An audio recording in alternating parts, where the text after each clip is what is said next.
Hola, hoy vamos a ver entonces los ciclos de Carnot con cambios de fase, es decir, los ciclos Rankine y las máquinas de refrigeración con ciclos de compresión de vapor. En las máquinas de Carnot, una manera de efectuar las etapas isotérmicas es haciendo que el fluido se comporte con un cambio de fase. Es decir, cuando se evapora agua en la etapa que toma calor, o cuando condensa en la etapa que entrega calor. En ambos casos estaríamos entregando un calor latente o quitando un calor latente del sistema y por tanto, al tratarse de un fluido puro, estaríamos en un estado de dos fases y tendríamos un control de la temperatura y la presión del fluido. Si recordamos, en el ciclo de Carnot, en la máquina térmica teníamos dos etapas isotérmicas y dos adiabáticas reversibles. En el diagrama de presión-volumen entonces teníamos las dos isotermas, TC y TF, y teníamos la expansión isotérmica, ¿sí? Durante la cual se producía trabajo desde el sistema hacia los alrededores, y se mantenía constante la temperatura mediante la entrega de calor. La expansión adiabática, donde también se produce trabajo desde el sistema a los alrededores y se produce un descenso de la temperatura hasta la temperatura del reservorio TF. Posteriormente se producía una compresión isotérmica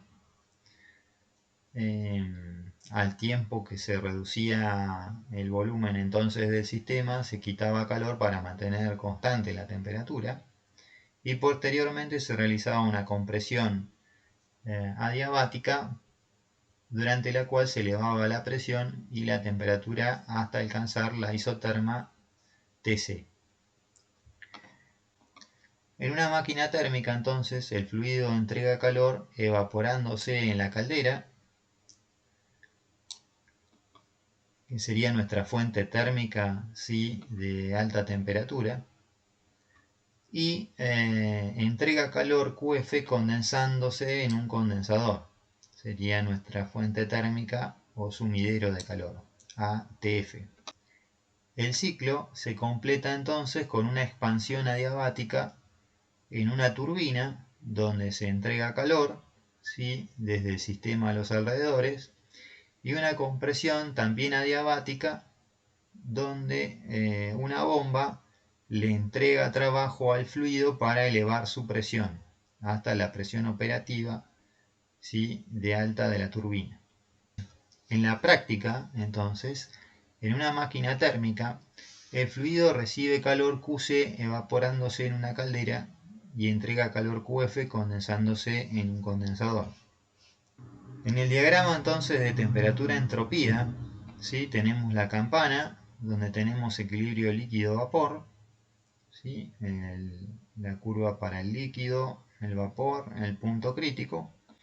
Y entonces en la etapa 1-2 tenemos una presión y temperatura estable, ¿sí? que es la presión operativa de la caldera. Luego tenemos la expansión ¿sí? desde el punto 2 a 3 al pasar el fluido por la turbina donde se genera trabajo. Esta etapa es adiabática, por lo tanto la entropía permanece constante en forma ideal hasta que alcanzamos la temperatura de condensador o la presión de condensación, que es nuestra variable de control en realidad. En la descarga del punto 3, a la presión operativa del condensador, tendremos equilibrio líquido-vapor. Durante la etapa 3 a 4, en el condensador entonces a temperatura constante, tendremos una reducción ¿sí? de la entropía hasta alcanzar la entropía del punto inicial 1. Luego la bomba eleva la presión del fluido nuevamente hasta la presión operativa de la caldera o de la turbina. Podemos distinguir entonces dos zonas operativas: la presión, ¿sí?, de alta de la máquina térmica, que corresponde a la presión operativa de la caldera y de la turbina, y la zona de baja o presión de baja de la máquina térmica, que corresponde a la descarga de la turbina y presión operativa del condensador. La caldera entonces es una máquina o un dispositivo que está diseñado para generar vapor. Hay diversos tipos. Una de las más utilizadas son las calderas homotubulares, que constan básicamente de un mazo de tubos por donde pasa el agua, ¿sí?, que entra en estado líquido y se evapora, recibiendo el calor, ¿sí?, de un quemador a gas, ¿sí?, que está calefaccionando el mazo, ¿sí?, dentro del equipo. Normalmente se genera vapor en la caldera a presión constante. El fluido entra como un estado líquido, se calienta y produce un cambio de fase entonces a vapor saturado. En algunos casos vapor sobrecalentado también. Básicamente hay dos tipos de caldera, que son las calderas acuatubulares, que son las calderas en las que el fluido de trabajo se desplaza por tubos durante su calentamiento. Sería la caldera que podemos ver en la figura, y son las más utilizadas en las centrales termoeléctricas. Operan a altas presiones, ¿sí?, en la descarga, y tienen una gran capacidad de generación. También hay otro tipo de calderas que se denominan pirotubulares, en la cual el fluido está en estado líquido, ¿sí?, en un recipiente que está atravesado por tubos, en los cuales circulan gases que están a alta temperatura, producto de un proceso de combustión, como podría ser de combustión de gas natural. El agua, en este caso entonces, se evapora por contacto con los tubos calientes, debido a la circulación de los gases. En general, el trabajo consumido al bombear un líquido resulta despreciable frente al trabajo de expansión entregado por la turbina. Es decir, el trabajo de la bomba es mucho menor al trabajo que produce la turbina. Normalmente, para derivar la expresión para el cálculo del trabajo de la bomba, esto se puede hacer con el balance de Bernoulli, que utilizan en mecánica de fluidos, o también se puede hacer a partir del balance de energía, ¿sí? El cambio de entalpía de este equipo por el caudal va a ser igual a el trabajo. El cambio de entalpía, en este caso, es igual a o equivalente a el diferencial de U más P por B, por definición. Por lo tanto, será igual, aplicando la diferencial a ambos términos de la suma, al diferencial de la energía interna más P por el diferencial de B más B por el diferencial de P.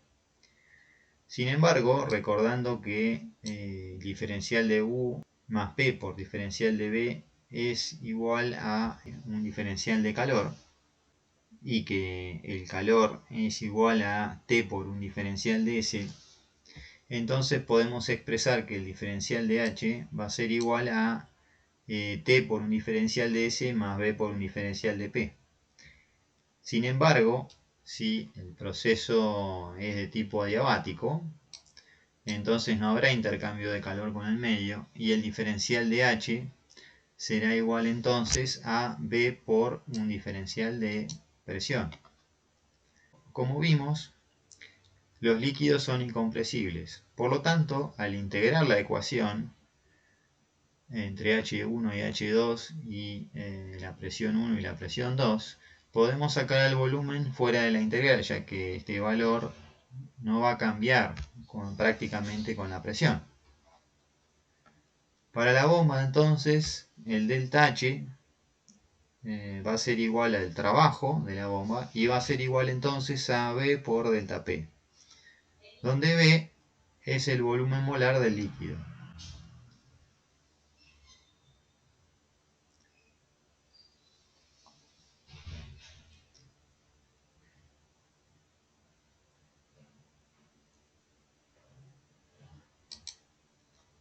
El rendimiento por tanto, entonces, de la máquina térmica sería el trabajo útil generado por la máquina térmica dividido el calor aportado en la caldera, es decir, el calor consumido por el fluido. El trabajo útil es el trabajo generado por la turbina menos el trabajo consumido por la bomba. Sin embargo, como el trabajo consumido por la bomba es prácticamente despreciable frente al trabajo generado por la turbina, podemos decir que el rendimiento de la máquina térmica será equivalente directamente al trabajo generado por la turbina dividido el calor aportado en la caldera. El ciclo anterior en realidad tiene dos inconvenientes técnicos que son cruciales. Uno está asociado a la presencia de agua, ¿sí?, en la descarga de la turbina, la cual produce corrosión en los álabes, deteriorando la turbina, y además erosión y problemas mecánicos por el impacto, ¿sí?, de las gotas de agua en los álabes de las turbinas. Otro problema importante que hay es la cavitación, ¿sí?, de las burbujas de vapor en la voluta de la bomba, que deteriora el impulsor, ¿sí?, de este equipo. Por lo tanto, el ciclo se modifica para evitar la presencia, ¿sí?, o minimizar la presencia de líquido en la descarga de la turbina y evitar la presencia de vapor en la entrada de la bomba. Se busca entonces operar la máquina térmica de manera que la etapa 3-4 se cumpla en lo posible entre la condición de vapor saturado en la descarga de la turbina y líquido saturado en la entrada de la bomba. Sin embargo, al operar de esta manera la máquina térmica, no se tiene una etapa isotérmica completamente en la caldera. Realicemos entonces un ejemplo con una máquina térmica a los efectos de ilustrar cómo funcionan estos equipos y cómo son los cálculos asociados a este tipo de ciclo. En la figura entonces se muestra un ciclo básico de una máquina térmica que opera en estado estacionario con vapor de agua como fluido de trabajo. El vapor ingresa a la turbina entonces a 65 bar y 500 grados centígrados y descarga de este equipo a una presión de 1 atmósfera con un vapor parcialmente condensado, es decir, tiene un 4% de agua. La turbina opera en forma diabática, es decir, que no habrá transferencia de calor entre el sistema y los alrededores. Desde el condensador sale agua líquida saturada, es decir, estaría entrando entonces 96% de agua, un 4% de líquido, o sea, entra en estado líquido-vapor, el agua del condensador, y sale como líquido en su punto de saturación. En estas condiciones entra la bomba y la bomba eleva la presión, ¿sí?, del fluido a la presión operativa de la turbina, es decir, 65 bar. Calcular entonces la eficiencia con la que opera la turbina, ¿sí?, y la eficiencia con la que opera el ciclo, ¿sí?, o la máquina térmica.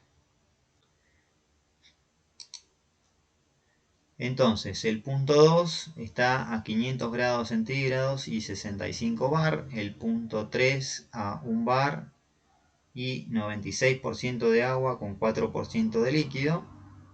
El punto 4 está a 1 bar con líquido saturado. El punto 1 estará entonces a 65 bar, la presión de alta del sistema, y como líquido subenfriado, ¿sí? En el punto 2, entonces, para comenzar a resolver el problema, tenemos definidas todas nuestras variables intensivas, ya que está definida la temperatura y la presión.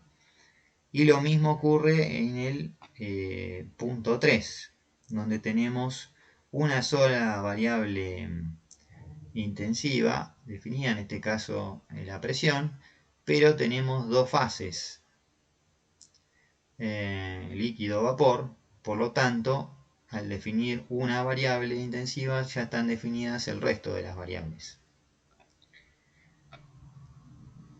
Lo mismo ocurre en el punto 4, donde tendremos una sola variable, pero el líquido que está saliendo del condensador está en su punto de saturación, es decir, en el punto de burbuja. En el punto 1, si bien tenemos un líquido subenfriado, debido a la operación adiabática de la bomba, podemos estimar cuál será la entalpía de esta corriente, como veremos a continuación en el problema. Entonces, de las tablas de vapor, tenemos que ir a una presión de 65 bar y 500 grados centígrados para hallar la entalpía y la entropía. Una vez que hallamos los valores, entonces, de ambas variables de interés, vamos a las condiciones de salida de la turbina y realizamos el mismo procedimiento. En este caso, tendremos una presión de 1 bar y la temperatura será la temperatura de saturación del fluido, ya que tendremos equilibrio líquido-vapor. Por lo tanto, esta temperatura será cercana a los 100 grados centígrados. Y tendremos entonces dos valores de entalpía para el fluido, la entalpía del líquido y la entalpía del vapor saturado. Vamos a las tablas y vemos cuáles son estos valores. Una vez que los hallamos, tenemos entonces la entalpía para el líquido y para el vapor, la entropía para el líquido y el vapor. Como tenemos un 96% de vapor y un 4% de líquido, entonces la entalpía de esta corriente será 0,96 por 2675,4 kJ por kilo más 0,04 por 417,5 kJ por kilo. En forma equivalente para la entropía de la corriente, entonces habría que hacer la entropía del vapor saturado por el título del vapor en la corriente, más la entropía del líquido saturado por el título del líquido en la corriente. Por lo tanto, los valores de entalpía serían de 2585,08 kJ por kilo en la descarga de esta corriente, y de entropía sería de 7,08 kJ por kilogramo Kelvin, que como podemos ver es mayor a la entropía del punto 2, demostrando que el proceso es factible primero y luego que es irreversible, ya que la entropía no es igual entre ambas corrientes. Por lo tanto, el equipo no está operando en su máxima eficiencia teórica. El trabajo irreversible, entonces, de la turbina será H3 menos H2. Sería el trabajo irreversible por unidad de masa de la corriente que pasa por la turbina o fluye por el ciclo. H3 menos H2 entonces sería igual a el trabajo irreversible 2585,08 menos 3416,4 kJ por kilo. Nos da entonces un trabajo irreversible de menos 831,3 kJ por kilo de corriente de agua que fluye a través de la turbina. En el caso que fuera un caudal de 1 kilo por segundo, el flujo de agua en el ciclo, entonces la energía producida sería de 831,3 kW. En el caso de que fueren 10 kilogramos por segundo de agua que está fluyendo por el ciclo o la máquina térmica, entonces estaríamos produciendo 83.130 kilowatts. El trabajo reversible, por otra parte, corresponde a una operación isoentrópica de la turbina, es decir, donde la entropía de la salida o descarga de la turbina de la corriente 3 es igual a la entropía de la corriente 2, como hemos visto en los ejemplos anteriores. En este caso, la entropía sería nuestra otra variable de diseño y la presión sería de 1 bar, ¿sí? Nuestra presión de control es la presión de descarga de la turbina. Esta es nuestra variable de control en estos equipos, siempre es la presión de descarga del equipo. Por tanto, al fijar la presión, la entropía sería 6,8392, la misma que la de la corriente 2, y tendríamos que evaluar cuánto tendría que valer, ¿sí?, el título de vapor en estas circunstancias. Podemos ver entonces que si S3 es 6,8392, al despejar, ¿sí?, el valor del título de vapor de la corriente nos da 0,914. Es decir, en las condiciones de proceso reversible, siempre la cantidad de líquido que se produce en la turbina va a ser mayor con respecto a la cantidad de líquido que se produce cuando el proceso tiene lugar en forma irreversible. La entalpía, por otra parte, entonces, utilizando la fracción de vapor que hallamos, ¿sí?, a partir de la entropía, nos da un valor de 417,5 kilojoules, ¿sí?, por kilogramo de agua líquida saturada por 0,086 kilos de agua líquida saturada por kilo de corriente, más 2.675,4 kilojoules por kilo de vapor saturado por 0,914 kilos de vapor saturado por kilo de corriente. Por lo tanto, tendremos un valor de 2.481,2 kilojoules por kilogramo de corriente. Al hacer el cálculo entonces del trabajo reversible que podría producir en forma teórica la turbina, si operara, tendremos un valor de H3 menos H2, sería igual entonces a 2.481,2 menos 3.416,4, es decir, el trabajo reversible será menos 935,2 kilojoules por kilogramo de corriente que pasa por el equipo. Por lo tanto, como podemos ver, el trabajo es mayor, ¿sí? La eficiencia de la turbina será entonces el trabajo irreversible que produce el equipo dividido el trabajo máximo que puede producir, que es el trabajo reversible, es decir, será 831,3 dividido 935,2.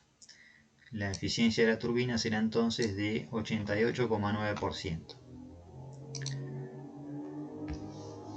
El trabajo de la bomba adiabática, ¿sí?, es el volumen molar, ¿sí?, por el delta P, como vimos anteriormente. Por lo tanto, según las tablas, será de 1,044 centímetros cúbicos por gramo por 65 bar la presión de descarga menos 1 bar la presión de entrada. Por lo tanto, el trabajo de la bomba, luego del cambio de unidades pertinentes, será de 6,68 joules por kilogramo. Un trabajo realmente despreciable frente al trabajo que está produciendo la turbina, que es de 831,3 kilojoules. ¿sí? Por kilogramo. Por lo tanto, podemos afirmar que el trabajo de la bomba va a ser equivalente a 0. Así, podemos decir que 0 será igual a H1 menos H4, es decir que la entalpía, ¿sí?, del líquido saturado en la descarga del condensador va a ser igual a la entalpía, ¿sí?, del líquido subenfriado prácticamente en la entrada a la caldera. Es decir, va a ser igual a 417,5 kJ por kilogramo. En la caldera, entonces, el calor entregado será igual a el delta H, el calor entregado por unidad de masa, ¿sí?, de agua que entra al equipo. Entonces será igual a 3416,4 kJ por kilo, la entalpía de descarga, menos 417,5 kJ por kilo correspondiente a la entalpía de entrada. Es decir, que el calor entregado por la caldera será igual a 2998,9 kJ por kilo. Por cuanto la eficiencia o rendimiento de la máquina térmica, que es la otra pregunta que nos hacía el problema, será entonces el trabajo producido por la turbina dividido el calor, ¿sí?, o la energía entregada, ¿sí?, por la caldera al sistema. Es decir, será de 831,3 dividido en 2998,9, la eficiencia de la máquina térmica, por cuanto será de 27,7%. Podemos observar un diagrama así de presión versus entalpía, donde tenemos la presión, ¿sí?, en escala logarítmica, ¿sí? Entonces tenemos la curva campana, donde tenemos equilibrio líquido-vapor, la entalpía entonces del líquido, el punto crítico, la entalpía del vapor. Las líneas verdes corresponden a las isotermas, mientras que las líneas violeta corresponden a las líneas de isoentropía, ¿sí?, del fluido, en este caso el agua. Si la turbina entonces operara en forma isentrópica, seguiría una línea isentrópica, ¿sí?, paralela a las líneas violeta, hasta alcanzar la presión de descarga de la turbina. En esas condiciones tendríamos entonces un valor, ¿sí?, aproximado, ¿sí?, de título de vapor del orden de 0,90 y un valor, ¿sí?, de entalpía de 2485 kJ por kilo, algo menor a 2500. El equipo está operando en forma irreversible, sin embargo, con un 4%, ¿sí?, de líquido y una entalpía, ¿sí?, de 2585 kJ por kilo. En esas condiciones entonces se está entrando al condensador, donde el vapor, ¿sí?, restante se licúa hasta obtenerse en la descarga del condensador una corriente de líquido saturado, ¿sí?, cuya entalpía se puede leer también del gráfico, que será del orden de 415 kJ por kilo. En estas condiciones entra la bomba, entonces, y en forma diabática e isoentálpica se eleva la presión, ¿sí?, hasta alcanzar la presión operativa, ¿sí?, de la caldera y de la turbina, la presión de alta, de 65 bar. Como podemos observar, las líneas de isoentropía para los líquidos son prácticamente verticales y podemos observar que en forma efectiva la entalpía no varía, ¿sí?, en la medida que se eleva la presión del fluido. En esta condición entonces estaría entrando el fluido en la caldera a 65 bar y una temperatura 100 grados centígrados prácticamente. En estas condiciones luego entonces comienza a calentarse el fluido, ¿sí? Pasa a 150, 200, 250, hasta llegar al punto de saturación, donde el líquido comienza a evaporarse y se forma entonces al final un vapor saturado que luego comienza a sobrecalentarse, ¿sí? A una temperatura de 300, 350, 400, 450, hasta llegar a 500, que es donde sale de la caldera y se dirige hacia la turbina para volver a comenzar el ciclo. Veamos entonces ahora las máquinas frigoríficas que funcionan con ciclos de compresión de vapor. En la máquina frigorífica el fluido toma calor QF en un evaporador, entonces, que opera a baja temperatura, donde se está evaporando, ¿sí? Un fluido refrigerante y por lo tanto se mantiene constante la temperatura, y entrega calor QC en un condensador, donde el fluido puro está condensándose, ¿sí? Y entregando calor al medio ambiente. El evaporador entonces es nuestra fuente de baja temperatura y el condensador es nuestra fuente de alta temperatura. En este caso también tenemos entonces una presión de alta y una presión de baja, que es separada por el compresor, ¿sí? Del ciclo.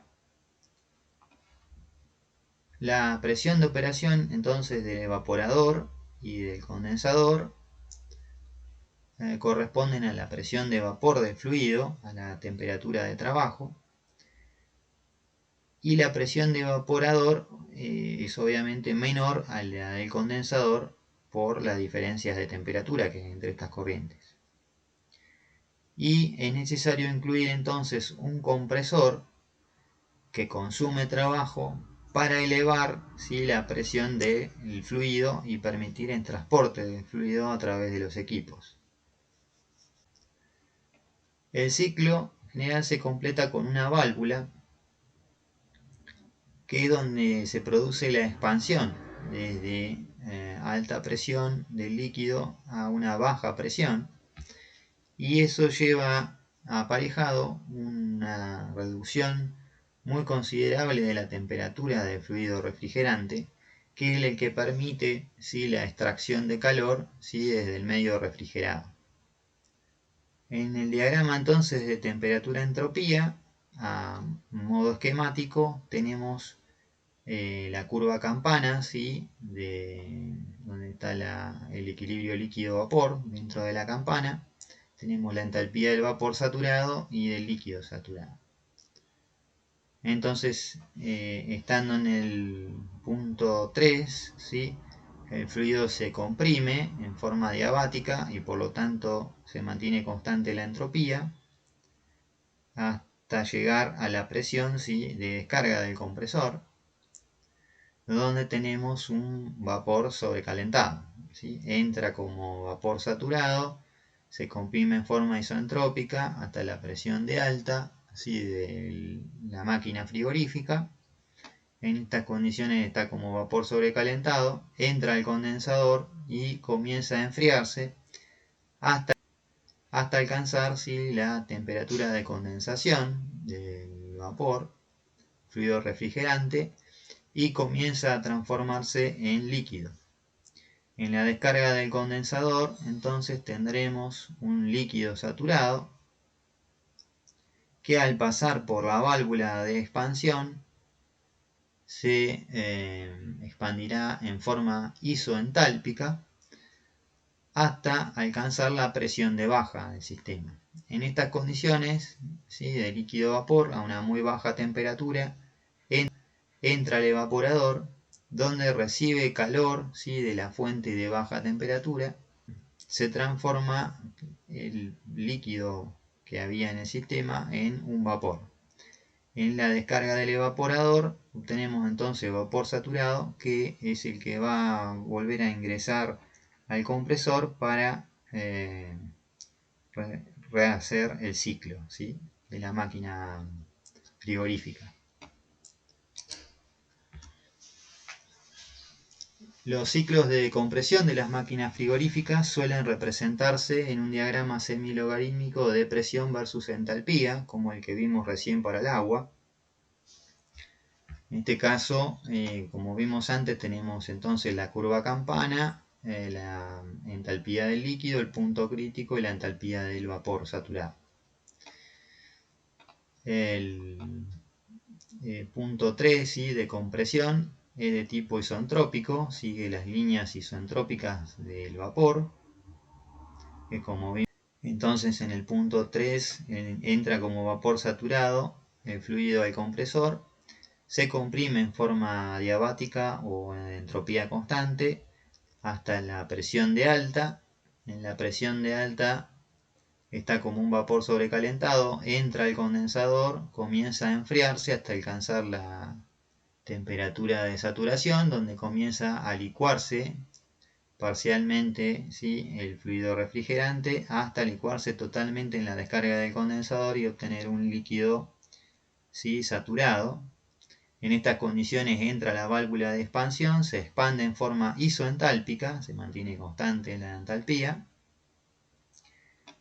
Y en estas condiciones el líquido vapor a baja temperatura y a la presión de baja del equipo entra al evaporador, recibe calor del medio de baja temperatura, el medio donde queremos retirar calor para mantener baja su temperatura, y se evapora el líquido que había remanente en la descarga de la válvula para transformarse completamente en vapor saturado y reingresar al compresor para volver a hacer el ciclo.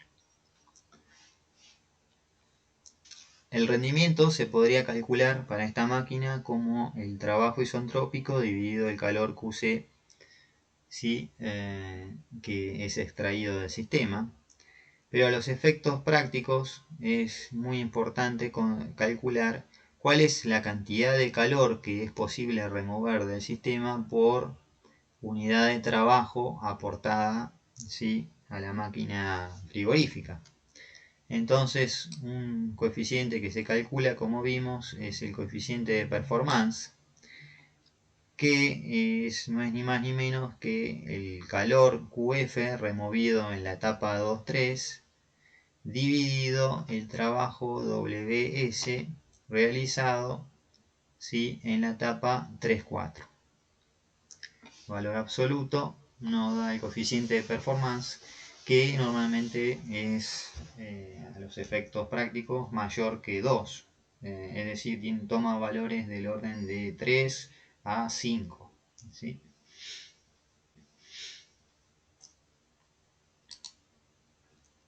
Veamos entonces un ejemplo para ilustrar el funcionamiento y los cálculos de una máquina frigorífica. En este caso se trata de un refrigerador, el cual se debe mantener a una temperatura de 10 grados Fahrenheit, es decir, menos 12 grados centígrados. Y el condensador es enfriado por aire a 21 grados centígrados o 70 grados Fahrenheit. Los serpentines del evaporador y del condensador operan entonces con una diferencia de temperatura de 10 grados Fahrenheit o 5,5 grados centígrados entre los fluidos que intercambian calor. En este caso, para que se produzca entonces una transferencia de calor efectiva entre el medio refrigerado y el evaporador y entre el condensador y el medio ambiente, es necesario que exista, como vimos antes, un gradiente térmico, ¿sí?, entre el sistema y los alrededores. En este caso, ese gradiente térmico mínimo es de 10 grados Fahrenheit o 5,5 grados centígrados entre los fluidos que van a intercambiar calor. Por lo tanto, Si el refrigerador debe estar a una temperatura de menos 12 grados centígrados, entonces el fluido que pasa por el evaporador tendrá que estar a una temperatura más baja, es decir, de menos 17,5 grados centígrados o 0 grados Fahrenheit. Por otra parte, el condensador, ¿sí?, para poder entregar calor desde el sistema hacia los alrededores, deberá estar a una temperatura mayor a la del ambiente. Es decir, que si el aire está a 21 grados centígrados, el condensador, el fluido que pasa por el condensador, deberá estar a una temperatura mayor en 5,5 grados centígrados, es decir, deberá estar a 26,5 grados centígrados o 20 grados o 80 grados Fahrenheit.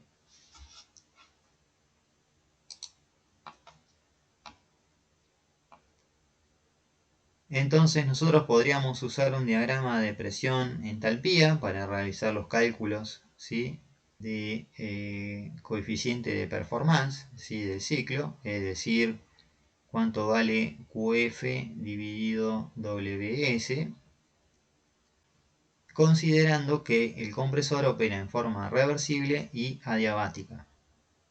Lo que decíamos entonces, la temperatura de evaporación del fluido será de 0 grados centígrados, es decir, la temperatura operativa, ¿sí?, del refrigerador menos 10 grados Fahrenheit, la temperatura, el gradiente térmico, igual a entonces 0 grados Fahrenheit. La temperatura de condensación del fluido, como la temperatura operativa, ¿sí?, del aire que circunda el condensador, más 10 grados Fahrenheit para favorecer la transferencia de calor, es decir, 80 grados Fahrenheit. Entonces, vamos a utilizar la tabla de propiedades del fluido refrigerante, en este caso HFC 134A, y el diagrama, ¿sí?, de presión-entalpía de vapor sobrecalentado para calcular las condiciones de operación en cada punto del ciclo. Entonces, en el punto 1, que corresponde a la entrada en la válvula, estará a 80 grados Fahrenheit, ¿sí?, como líquido saturado. Si nosotros vamos entonces a las tablas, a 80 grados Fahrenheit, tendremos la presión, ¿sí?, de saturación, y podemos leer la entalpía, ¿sí?, del líquido, del vapor, y la entropía del líquido y del vapor. En estas condiciones, la presión operativa, ¿sí?, será de 101,37 psi, que corresponde a la presión de saturación, ¿sí?, del líquido, ¿sí?, en su punto de burbuja. La entalpía será de 37,98 BTU por libra, ¿sí?, corresponde a la entalpía entonces del líquido saturado, y la entropía tomará un valor en estas condiciones de 0,0789 BTU por libra grado Rankine. En el punto 2, ¿sí?, que corresponde a la descarga de la válvula, es decir, a posteriori de la expansión, entonces tendremos una temperatura operativa de 0 grados centígrados, que es la temperatura que evaluamos, ¿sí?, como temperatura de evaporación del fluido para que podamos mantener a través de una transferencia de calor estable una temperatura de 10 grados Fahrenheit en el refrigerador. Entonces, a 0 grados Fahrenheit podemos ir a la tabla ahora y evaluar la presión de saturación y la entalpía, ¿sí?, de saturación. Entonces vemos que a 0 grados centígrados podemos evaluar, ¿sí?, la presión, ¿sí?, de saturación en estas condiciones. En el punto 3, ¿sí?, que es en la descarga, ¿sí?, del evaporador, tendremos un vapor saturado a 0 grados Fahrenheit, y la presión que tenemos anterior. En estas condiciones no existe un cambio de fase, pero el fluido siempre se mantiene en condiciones de saturación, por lo tanto la presión no varía.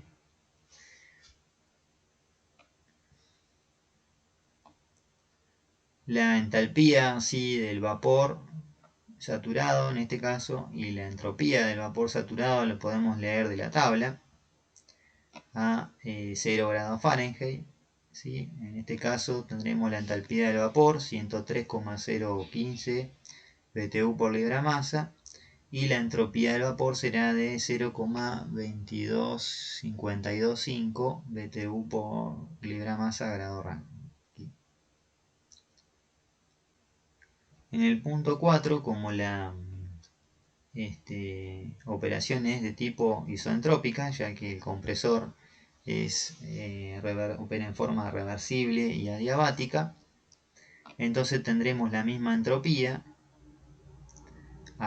que en el punto 3, mientras que la presión de descarga será la presión de alta de la máquina frigorífica, es la presión del circuito de condensación. Como vimos, era 101,37. Por lo tanto, a esta presión operativa, ¿sí?, y esta entropía, deberemos hallar a cuánto equivale, ¿sí?, la temperatura de descarga y la entalpía, ¿sí?, de esta corriente en la descarga del compresor. Entonces, en el diagrama, ¿sí?, de presión-entalpía para este fluido HFC 134A, entramos, ¿sí?, con el valor de la presión y la temperatura. Tendremos entonces el vapor saturado, será la entalpía entonces del vapor saturado en la descarga del evaporador y en la entrada del compresor, y del orden de 100 BTU por libra masa. Seguimos entonces las líneas de entropía constante, ¿sí? Tenemos distintas entropías, 0,38, 37, 36, 35, ¿sí?, sucesivamente hasta que llegamos a los valores, ¿sí?, de 0,22, correspondiente a la temperatura del vapor saturado a 0 grados. Seguimos entonces la línea de entropía constante hasta alcanzar la presión operativa de alta, que corresponde a la presión de saturación a 80 grados Fahrenheit. En este caso el vapor está sobrecalentado a 100 grados Fahrenheit, y la entalpía de descarga será igual a 117 aproximadamente BTU por libra masa. En el diagrama también se muestran el resto de las etapas esquematizadas, ¿sí?, del ciclo. Tenemos entonces luego la condensación, donde pasamos de un vapor sobrecalentado a vapor saturado hasta que llegamos al punto de líquido saturado. En este punto es el punto 1, sigue el diagrama. Luego viene la expansión isoentálpica, ¿sí?, donde pasamos de un líquido a alta presión a otro a baja presión, a baja temperatura, ¿sí? En estas condiciones entonces tendremos alrededor de 0 grados Fahrenheit y 21 psi, con un 30% ¿sí?, de vapor, ¿sí?, que se produce en la expansión, según las líneas, ¿sí?, de título de vapor. Podemos ver que van desde vapor saturado, sería 1, 90, 80, 70, 60, 50, 40, 30, que corresponde a nuestro punto operativo. En estas condiciones entonces entrará al evaporador, recibirá calor, ¿sí?, del refrigerador, entonces el líquido se evaporará hasta transformarse en un vapor saturado, que es el punto en el que vuelve a ingresar al compresor. Bien, entonces tenemos completa nuestra tabla con los valores de temperatura, presión operativa, entalpía y entropía. Por lo tanto, ahora estamos en condiciones de calcular, ¿sí?, el coeficiente de performance, que por definición es el valor absoluto del calor intercambiado en el evaporador sobre el trabajo consumido por el compresor. En este caso, el calor por unidad de masa intercambiado en el evaporador será H3 menos H2, es decir, 103,015 menos 37,98 kJ por kilo. Y el trabajo consumido por el compresor será H4 menos H3, es decir, 117 menos 103,015 kJ por kilo. Por lo tanto, el COP será igual a 4,65. También tenemos sistemas de refrigeración en cascada.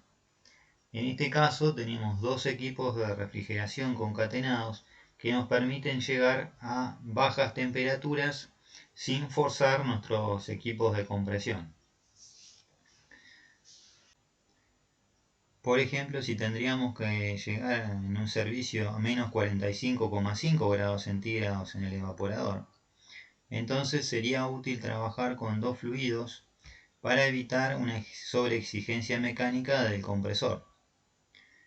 En el ejemplo se trabaja con freón 12 y propileno. La temperatura y presión crítica, ¿sí?, del freón 12 es 370 Kelvin y 41 bar, mientras que la del propileno es 365 Kelvin y 46 bar. Como podemos ver, son similares.